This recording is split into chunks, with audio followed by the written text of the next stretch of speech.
नमस्कार, मैं हूं विजयश्री और आप देख रहे हैं यूपी न्यूज। उत्तर प्रदेश में श्रावण मास, कांवड़ यात्रा, रथ यात्रा और मुहर्रम जैसे बड़े धार्मिक आयोजनों को देखते हुए मुख्यमंत्री योगी आदित्यनाथ ने बुधवार देर शाम शासन स्तर पर एक उच्च स्तरीय समीक्षा बैठक की।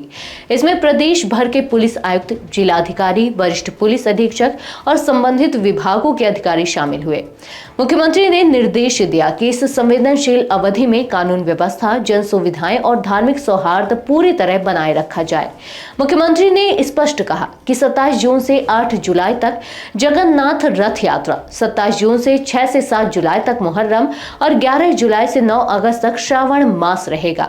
इसमें कांवड़ यात्रा, शिवरात्रि, नागपंचमी और रक्षाबंधन जैसे बड़े पर्व आएंगे। उन्होंने कहा, यह समय केवल धार्मिक आयोजनों का नहीं बल्कि चिकित्सा, स्वच्छता, शिक्षा और आपदा प्रबंधन के लिहाज से भी बेहद संवेदनशील है। सभी जिलाधिकारी और पुलिस अधिकारी तालमेल से काम करें। सीएम योगी ने कांवड़ यात्रा को लेकर विशेष निर्देश दिए। उन्होंने कहा, यह श्रद्धा और अनुशासन का उत्सव है। इसे गरिमा पूर्ण ढंग से संपन्न कराना प्रशासन की जिम्मेदारी है। उन्होंने गाजियाबाद, मेरठ, बरेली, अयोध्या, प्रयागराज, काशी और उत्तराखंड सीमा से सटे जिलों को विशेष सतर्कता बरतने को कहा।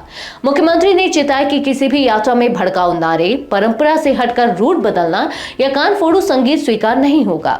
डीजे और ढोल ताशों की आवाज तय मानकों के भीतर होनी चाहिए। उन्होंने कहा, धार्मिक यात्राओं में हथियारों का प्रदर्शन और धार्मिक चिन्हों का राजनीतिक उपयोग नहीं होना चाहिए।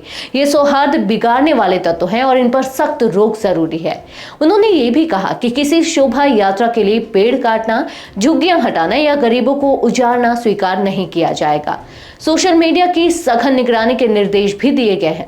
यदि जरूरत हो तो ड्रोन से भी निगरानी की जाए। श्रद्धालुओं की सुविधा के लिए मुख्यमंत्री ने निर्देश दिया कि यात्रा मार्गों पर खुले में मांस की बिक्री न हो। स्वच्छता, रोशनी, पीने का पानी, शौचालय और प्राथमिक चिकित्सा की समुचित व्यवस्था सुनिश्चित हो। उन्होंने बिजली के पुराने खंभों और लटकते तारों को तुरंत ठीक करने के निर्देश दिए। मुख्यमंत्री ने यह भी कहा कि शिविर लगाने वाली संस्थाओं का सत्यापन किया जाए और उन्हीं के सहयोग से जन सुविधा केंद्र संचालित हो। खाद की अधिक कीमतों की शिकायतों पर उन्होंने जिलाधिकारियों को औचक निरीक्षण कर सख्त कार्रवाई करने को कहा। मुहर्रम को लेकर उन्होंने कहा, पिछले वर्षों की दुर्घटनाओं से सबक लेते हुए सभी व्यवस्थाएं पूरी हों।